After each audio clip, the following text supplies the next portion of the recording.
أعوذ بالله من الشيطان الرجيم بسم الله الرحمن الرحيم. Өмірдің тағы бір маңыз нәрсесін аттап кеткенін түсінбеді. Не екенін білесіздер ме? Бұны айырылған адамдар жақсырақ біледі. Барынан жақыннан айырылған адам болса, сол жақсырақ біледі оның дәмін. Жұрттан маған ақша керек жоқ дейді. Не керек? Жылу керек дейді. Дұрыс па? Бәрінен айырылған адам жұрттан не іздейді? Ақша дүние іздей ме? Жоқ. Жылу іздейді. Сіздің баққан балаңыз да, асырап атқан балаларыңыз да сізден сол жылуды іздейді. Сізден ақша дүние іздемейді. Сіз ертең ойламаңыз, мен ақша таптым, дүние тауып осы бала-шағам үшін жүрмін деп далада жүрмеңіз.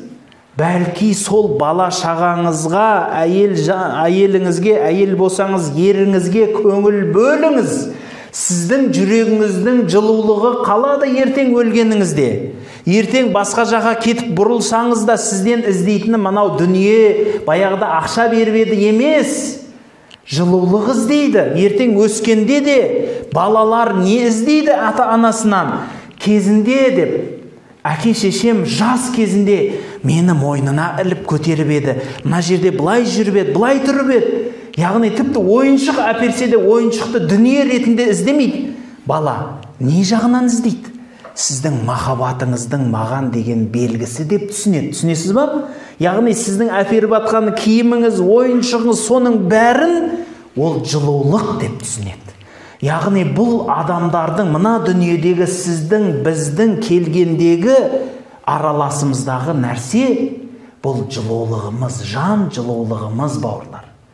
Осы нәрсе өмірдегі үлкен шекара. Соны ұмытпаңыз. Жақын бауырларыңызбен де, ата-анаңызбен де, Құдай-ау, ертең кетеміз бәріміз. 5 минут, 10 минут болса да сұхбаттасып қалыңыз. Қонақпыз бәріміз. Бірде бар да, бірде жоқ. Бірде аш та, бірде тоқ. Бұл дүние осы. Сол үшін сіз мен тек қана дүние табуым керек. Немесе кейбіреулерге ораза тұт десе, ораза айы деген нағыз жұмыс уақыты. Мен жұмысымды тастасам, оразаны кім тұтады дейді. Алла тағалаға сіздің жасаған мынау еңкейіп тоңқайған намаздарыңыздың қажеті жоқ. Сіздің жүрегіңіздегі жылулығыңыз керек Аллаға. Түсінесіз ба?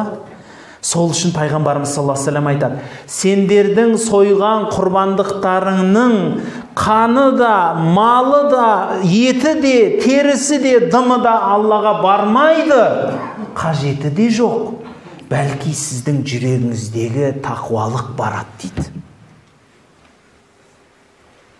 Өмірге не келгеннің, ненің мәнін осы жерде бір ұқсаңыз екен.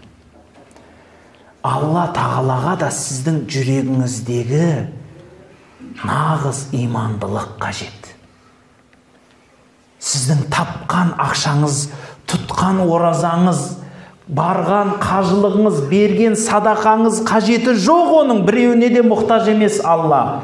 Бәлки сіз сол істі істесеңіз, сол арқылы махаббатыңызды дәлелдегеніңіз болсын. Мысалы, балаға жоғарыда айтқанымдай, сіз ойыншық бересіз. Дұрыс па? Ол арқылы сіз не бердіңіз? Жылулық сыйлап отырсыз. Балаңызға деген махаббатыңыз ол. Бала да сөйтіп түсінеді. Сіз өзіңіз бала кезіңізді еске түсіріңізші. Сізге біреу сыйлық берсе, сіз қалай түсінесіз оны? Дүние деп, ақша байып қалдым деп түсінесіз ба? Жоқ. Қолдан бергенге құс тоймайды деп аталарымыз баяғыда айтып кеткен. Ол біреудің бергенде сіз тоймайсыз, Құдай бермесе. Ешқашан тоймайсыз.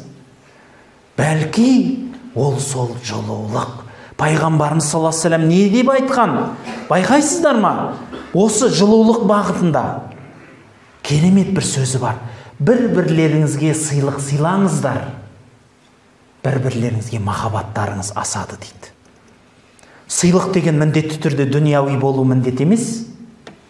Сыйлық дегеннің ең үлкенін білесіз ба? Өткен сабақтарымда да айттым мен. бұл сіздің ең қымбат дүниеңіз уақыт. Уақыт. Сіз уақытыңызды сүйген адамыңызға сыйлағаныңыз, соған арнайы уақыт бөлгеніңіз, бұл махаббатыңыздың белгісі.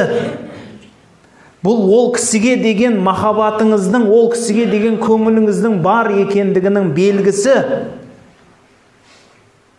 Ал егер көп адамдар, әсіресе ер азаматтар, содан байқаймын, үйіне келеді, жұмыстан шаршап келдім, қойшы шайын берші, болды, ұйықтайын, маған үйтпеңдерші, сөйтпеңдерші.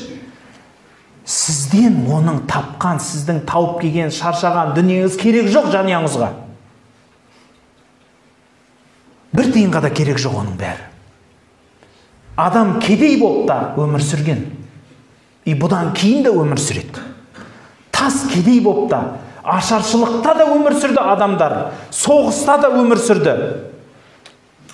Бірақ сізбен бізді байлайтын жан жылулығы.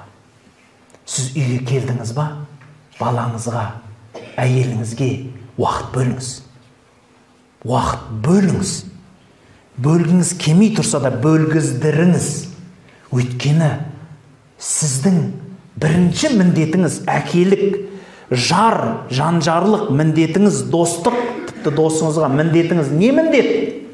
Ол ақша беру, оны бағу, қағу емес. Бірінші орында сіздің жан жылулық, жүрегіңіздің жақын екендігіңіздің міндеті.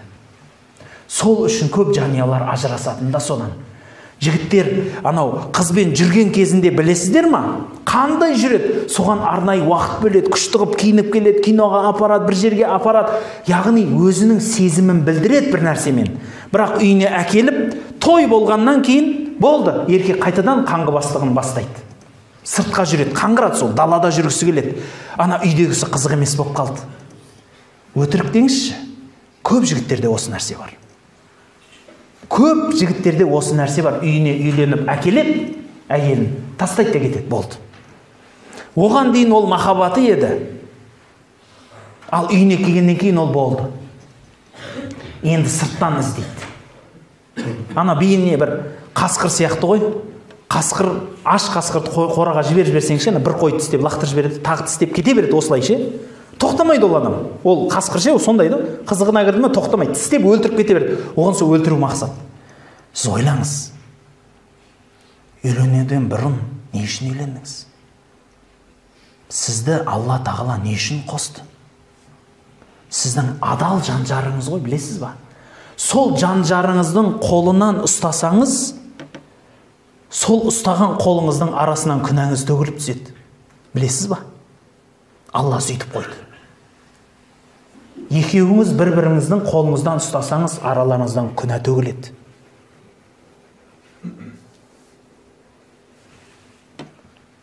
Жай жанына отырып қолынан ұстап көрдіңіз ба? Әдейі бар. Жоқ. Бір міндетті кезде ұстайды да қолынан. Басқа уақытта жоқ. Дұрыс емес қой. Бұл сіздің өміріңіз, сіздің тағдырыңыз. Сіздің тағдырыңыз, сіздің өміріңіз. Сіздің анау жұрттан соғысып, мына жапан дүниеде соғысып тығылатын ініңіз ғой ол. Білесіз ба? Тыныштығыңыз ғой, жан тыныштығы. Ақыры келіп, үйге келіп, ой, өлең төсегім ай деп құлағандағы жан тыныштығыңыз ғой. Сол үшін сіз өзіңіз айтасыз, мен не үшін жүрмін ана жақта далада өліп тіріліп? Не үшін жүрсіз? Сол үйіңіздің тыныштығына ма? Онда сіз де сол үйіңіздің махаббатына, бірлігіне ат салысыңыз. Сол жерге бірігіңіз, сол жерге тіршілік құрып араласыңыз. Көп адамға таң қалатын жағдай шығар, бірақ осыны істеу керекпіз.